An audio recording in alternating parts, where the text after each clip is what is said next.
வாழ்த்தொலி. கடவுளின் பிள்ளைக்குரிய மனப்பான்மையையே பெற்று கொண்டீர்கள்.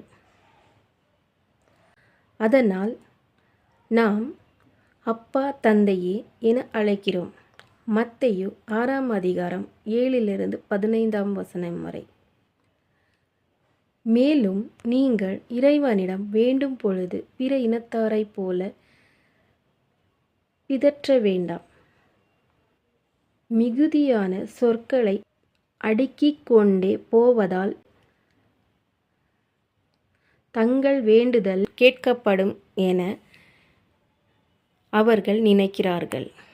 நீங்கள் அவர்களைப் போல இருக்க வேண்டாம்.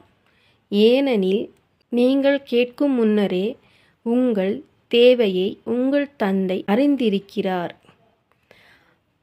ஆகவே நீங்கள் இவ்வாறு இறைவனிடம் வேண்டுங்கள்.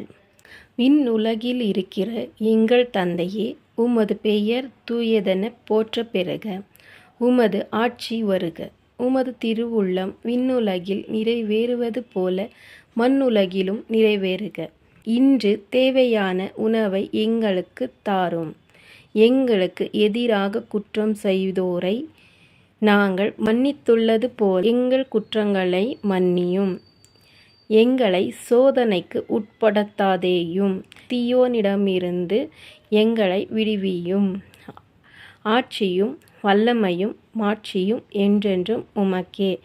ஆமென். மற்ற மனிதர் செய்யும் குற்றங்களை நீங்கள் மன்னிப்பீர்களானால் உங்கள் விண்ணக தந்தையும் உங்களை மன்னிப்பார்.